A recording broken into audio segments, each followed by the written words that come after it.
looking for positivity or looking for encouragement. Temia Brinson aims to educate you, to give you the push to believe, to have the mindset for success. Mindset for success. To have the mindset for success. To have the mindset for success.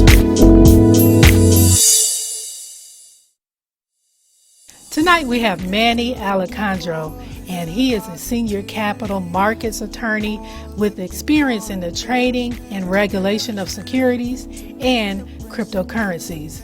He's also a published author, and he's made numerous TV appearances as he is a financial law expert with experience in compliance, regulation, and governance. Manny, tell me a little bit about yourself, because I see that you're an attorney and you was in securities. Yes, thanks for having me. So I'm an attorney in New York City, and I have been in the markets for many years and worked probably for close to 30 years now in the securities markets. And over the last 3 or 4 years, I moved into also working with digital assets and cryptocurrencies, especially Bitcoin. Bitcoin, okay. So educate me a little bit. What is cryptocurrency? I know it's a digital currency, but that's about all I know. Right. So it's digital as opposed to, paper currency, but really it's predicated on peer-to-peer transactions.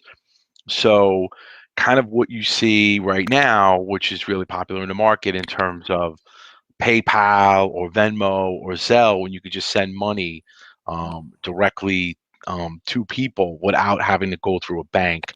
That's really the whole how the whole thing really started in terms of the creation of Bitcoin would be to have peer-to-peer transactions. The concern was that if there was a problem with the bank or a central bank, particularly during the mortgage crisis in the mid 2000s, what would that do in terms of our economy? So there really should be a system that is structured peer to peer, that's immutable, that's auditable, that's transparent, and that could still facilitate transactions if for some reason there's a problem with the bank. Also could help with issues with regard to foreign currency Right. exchange rates. So for example, if I wanted to do a transaction uh, with France, let's say, right now I would have to send them money in terms of, let's say, an international wire from US dollars to be converted into euros, and then you have to pay for that exchange rate. And then sometimes they actually want checks in terms of freight on board when stuff is shipped, right? And this happens a lot, especially with China, because a lot of manufacturing obviously occurs in China. So they want some type of international check or money order. It takes a while to get there, and then there could be a discrepancy in the exchange rate with the Chinese yuan and the USD. When you bought it, it could take a couple of days, if not weeks, to get there. What happens with Bitcoin, for example, is instantaneous. A transaction happens that quickly once it goes through, the blockchain verifications. But it's pretty seamless and it's very fast. Okay, now is it secure? Because I know I've dealt in Bitcoin and other currencies. Is it secure? Because I know I put in a password, but is that secure enough? Yeah, absolutely. I mean, it's as secure as anything else that we use and transact. I mean, I don't know the last time you've been to a bank, but I rarely go to a bank. I even deposit checks with my phone. So, Right. I'm sure that we're all, suspect and subject to some type of cyber risk, but it's not risky than anything else we're doing right now via using our phone. How the Bitcoin moves as well is that it moves from wallet to wallet, really all cryptocurrency. So if I sent you Bitcoin, you would give me your wallet address, and I have a wallet address, and then I could actually just put in your wallet address and send it from my wallet to your wallet. Right. And that's called the hot wallet. There's cold storage that's actually on a device. So people are worried about someone stealing their cryptocurrency, they keep it on a cold storage, and then it has to be connected to a hot wallet to actually exchange it to someone else. There's pseudo anonymity in terms of the wallet. My wallet doesn't say Manny Alicandro's wallet. It has just a bunch of long digits, right, to it. So there's anonymity to it, which was a concern with blockchain technology, really anything on the blockchain and Bitcoin, that when Bitcoin first came out, there was a lot of use of Bitcoin for illicit purposes in terms of dark web, right? So I would send you Bitcoin. There was pseudo anonymity. Nobody knew. Now with technology, there's a company called Chain Analysis, and they're able to actually, it's really cool, kind of spoke out graphically all the transactions because it's all there, and they're able to somewhat identify who owns the wallet based upon No. frequency. Yeah, it's really cool stuff, and they're able to determine terrorist financing now through people trying to be clever and going around the banking system to use Bitcoin, for example. They're able to track it, and they have a contract with the government. Chain Analysis does, and there's competitors like Chain Analysis to do the same thing. So it's really cool, and it's becoming more commonplace that they're able to track and trace transactions. They weren't when Bitcoin came out in 2009 because it was so new. But all these years later, they're able to do it. Okay, now you say it's so cool. However, do I really want the government to know my wallet, like that is actually owned by me? Because on the tax form is asks you. I mean, they're not taxing it yet, but Oh, they are. Yeah, they are. They are taxing it. they're I mean, asking. they're Really? taxing it as property. Yeah. So what's weird about it is there's a lot of confusion in terms of the regulatory agencies look at Bitcoin as a commodity. Okay, so like gold or silver, right? But if you do a transaction in it, it's taxed as property. So essentially, they look at what you bought it at and what you sold it for, and it's taxed in terms of capital gains tax Oh as property. no. And so there's big issues. And now Coinbase, who's one of the biggest exchanges, That's they what have an obligation for the last couple of years to report accounts that have over, I think at the time, maybe it was $20,000 of holdings to the IRS. So the IRS knows already what you got. So if you don't report it, you're going to face the IRS. Yeah, you can report it, but I didn't see where I had to pay taxes. But we'll discuss that another day. I can't believe that they're getting into our business. That's not right. We'll be right back right after this break.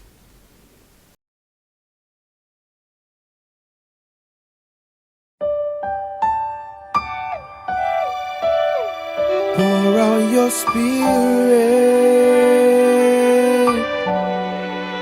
Pour out your spirit on me, Lord. Pour out your spirit. Pour out your spirit on me, Lord. Pour out your spirit. Pour it out. Pour out your spirit on me, Lord. Pour out your spirit. God, I need you to pour out your spirit on me, Lord. I wanna feel your presence. Pour out your spirit. I wanna know you there. Pour out your spirit on me, Lord. Sweet, sweet, sweet, sweet presence. Saturate the atmosphere. Pour out your spirit on me. Come on. Lord.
spirit of love, Your spirit, spirit of kindness. your spirit, Said I need it.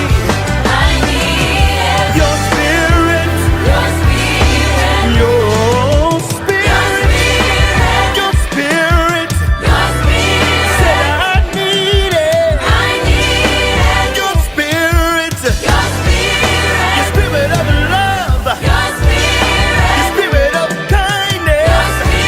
Said I need your spirit. your spirit. Listen, do you want the victory?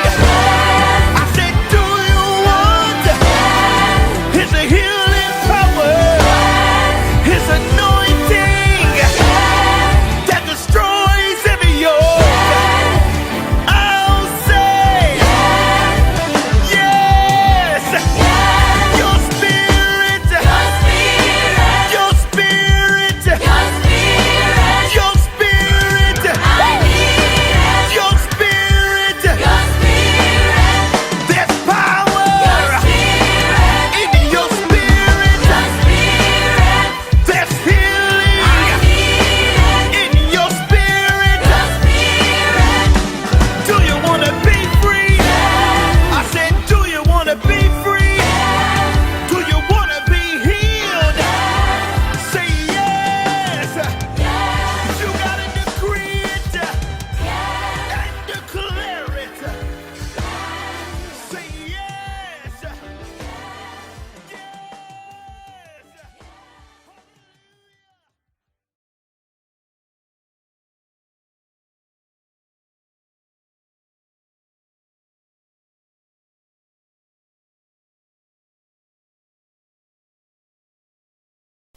And now, let's continue with our discussion. Okay, so how many cryptocurrencies are there? Is it set up like the stock market? Because like I said, I use Coinbase, right? So when I go in there, I see tons of other currencies. So to me, it looks like it's set up like NYSE, Nasdaq, Hmm. and but on the cryptocurrency, you have the same thing, but just different companies. Is that what's going on? Yeah, it's a good question. It's very confusing, right? So each exchange in the U.S., so say Coinbase, right? They're not an exchange like a Nasdaq or a New York Stock Exchange. They're depending on where they're based and where their customers are, they're set up differently in terms of they need like a Coinbase needs different licensing. Coinbase, Gemini, they have all the licensing needed, and if you're in New York, based in New York, and you have New York customers, you have to have a virtual currency license in New York. It's called a BIT license. So New York State has its own licensing requirement because they want to protect New York investors. And also, there was a lot of pushback from the banking community to do transactions in New York from the big banks and brokerage firms. So there are thousands of cryptocurrencies that trade throughout the world 24 by 7. Depending on who you trade with, you have access to those different currencies and different coins and tokens. So Coinbase trades a lot, but they don't trade by any definition all. There's an entity company called Coin Market Cap, and you can see there's a ton of Uh, crypto currencies that trade globally, which is pretty cool. Some of them are very expensive, and some of them are literally sub pennies. mhm. Okay, now what are your I'll say top 3 or 4? I do. Okay, let me tell you. I dabble a little bit, and I started out with Bitcoin, but I found out that what is it? Ether is ETH. It outperformed Bitcoin, so I Mhm. converted. Once my money came back up, I converted to ETH, and it's been really good. So, but what's your top 3 or 4? It's just I like the usual suspects, and this isn't. By the way, this isn't investment advice, of course. So it's Bitcoin, Ethereum, Litecoin. I did like a company, Ripple, but now Ripple's having some issues with the Securities and Exchange Commission. So Coinbase right now suspended trading in Ripple. So if you have Ripple, which is XRP, you can't trade it on Coinbase. There's other Yeah. exchanges that you could trade it on. So I kind of like the traditional ones. Clearly, Bitcoin is, the OG of cryptocurrencies, and that's everything else is an imitation of Bitcoin to me and to a lot of people. Um, so Ethereum is always everything's always compared to Bitcoin. Right. Okay.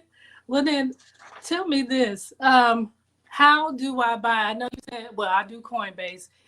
Name a couple other, because we're doing a investment um, series. So I want you to let audience know, like, where can they buy cryptocurrency? I know Cash App offer just Bitcoin, but Yeah, Coinbase also offer like a whole bunch yeah. of So securities. Coinbase, Gemini, there's Paxos, there's I think you could even do it at PayPal right now. You could actually buy Bitcoin and do transactions in Bitcoin, which is pretty cool. You might buy Ethereum, I'm not sure. Um, but there's companies depending on you would have to literally do a Google search and the top Mhm. 10 will come up. Some of them have licenses in New York, some of them don't. There's a big company called Kraken, and they were in New York, but they left because they didn't want to get the New York license. So they're based out of California. So if you Oh, go in and try to open an account, it blocks you. oh wow. But it's expensive. The exchanges are very expensive because they don't have like discount brokerage like you would have an E Trade or a TD America, Schwab, or whatever. They're very expensive. Or even Robinhood is free. You could Mhm. actually do some crypto on Robinhood as well. Um, but I'm not sure how deep they trade crypto. But I everybody uses Coinbase as like one of the standard, and Gemini are big. But the younger generation seems to like Robinhood. Right.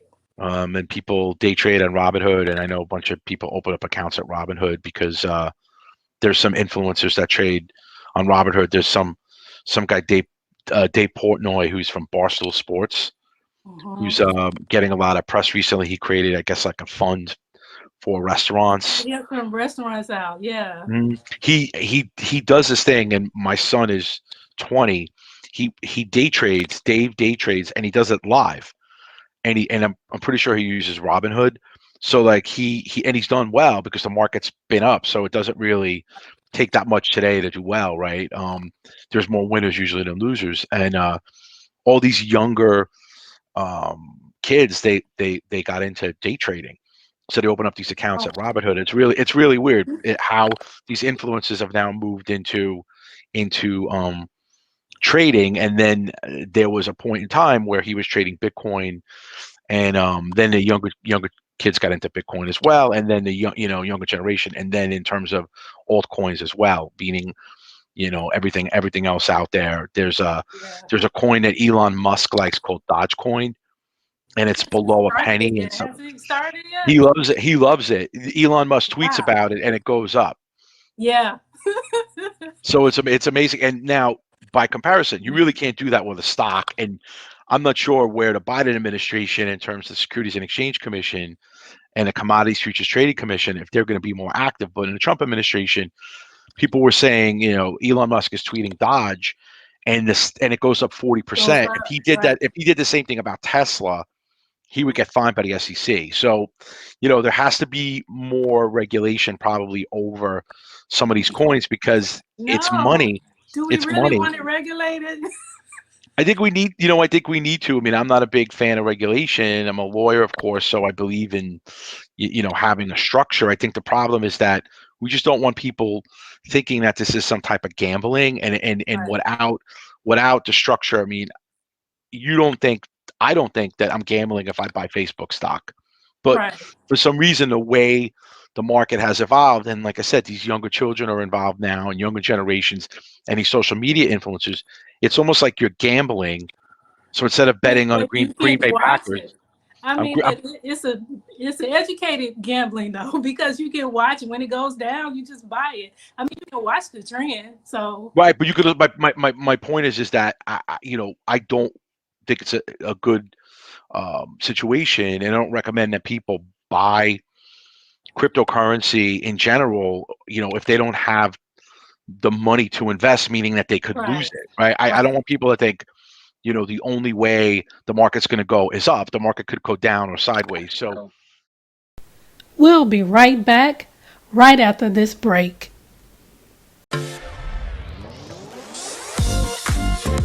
Mindset for Success TV show with Temia Brinson. Here, we talk about finances,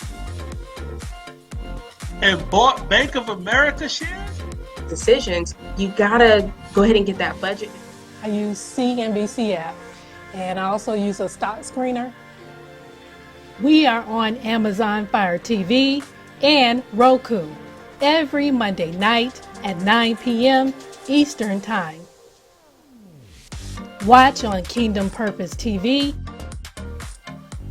And don't forget to check us out on social media.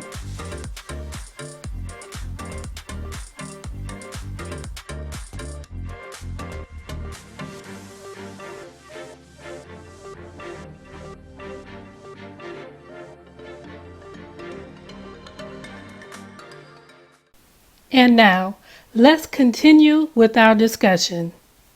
My point is that I don't think it's a good situation, and I don't recommend that people buy cryptocurrency in general. If they don't have the money to invest, meaning that they could lose it, right? I don't want people to think, the only way the market's going to go is up. The market could go down or sideways. So, you have to pay commissions, you have to pay transaction fees, which are expensive, even when you buy, right? So you have to pay entering into the transaction and then pay entering, getting out of transaction to sell. And at times the market goes down, and we're not really experiencing that absent what happened during COVID. Even Bitcoin went down, which was interesting. Yeah, it's When the down market now. went down, I think everything's down today.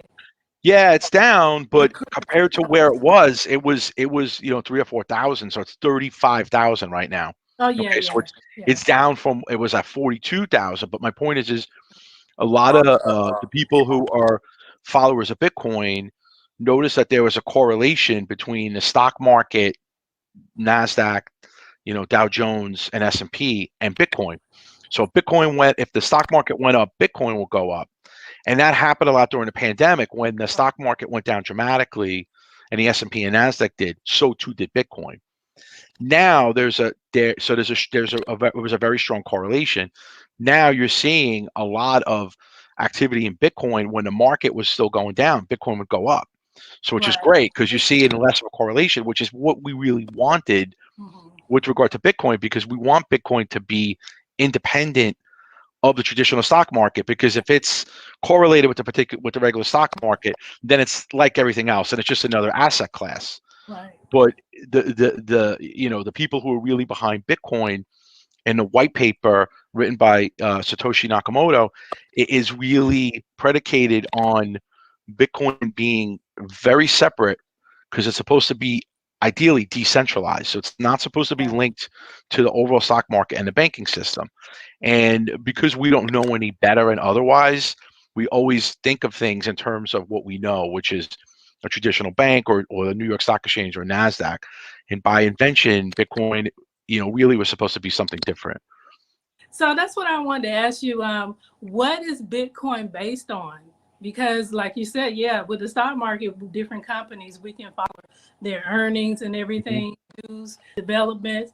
But what is Bitcoin or any other cryptocurrency based on? So it's really based on trust, right? It's based on a trust system. So there's a limited number of Bitcoin that trade, and then there's mining that's done, which is utilizing computer power to create new Bitcoin by going through these mathematical programs. It takes a lot of computer power. And then every 4 years, so when you do that, you get Bitcoin. And every 4 years, there's something called a halving. So the number of Bitcoin you get from mining halves. So there was a halving last year. And usually after the halving, you see a dramatic increase in price, which we clearly did and are experiencing right now. So Bitcoin is based upon trust, and it's based upon peer-to-peer transactions, and based upon a decentralized system, meaning that Bitcoin is a unit of value.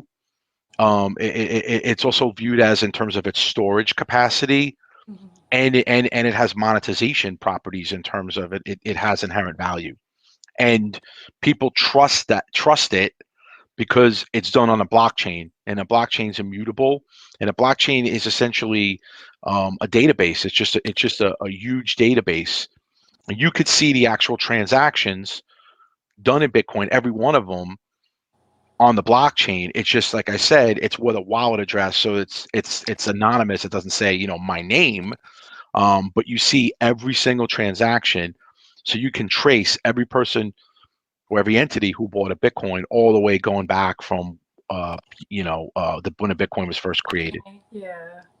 Okay. So what I want to ask you too is what is safe to keep your money? For example, what I do have a certain amount, I was ETH in there, and when it goes up a certain amount, I cash the whole thing out, and then I wait till it go back down again. Okay, what I want to ask is it safe to keep your money in there or transfer to your bank? Yeah, I mean it's safe to keep your money in there in terms of if you sell your Ethereum, your Ether, and then it goes into the cash portion of your wallet, it's very safe because Coinbase, for example, they're regulated by New York State Division of Financial Services. So there's massive regulation. Gemini is a trust.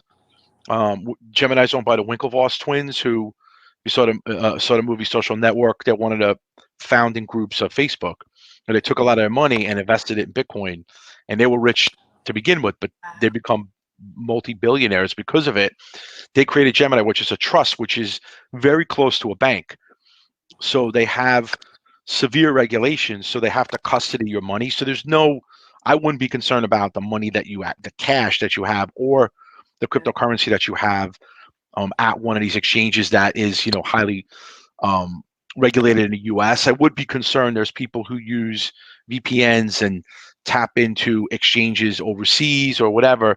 That's when it gets weird in terms of they could go down. Those exchanges go down, and then you really have a tough time getting access to your money because they're not regulated by the US regulators, and it's hard then to sue if they're based in Malta or if they're based somewhere else. Okay.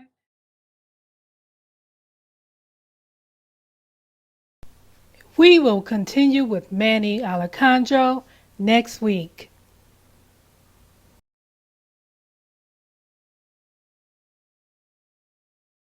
You have the mindset for success.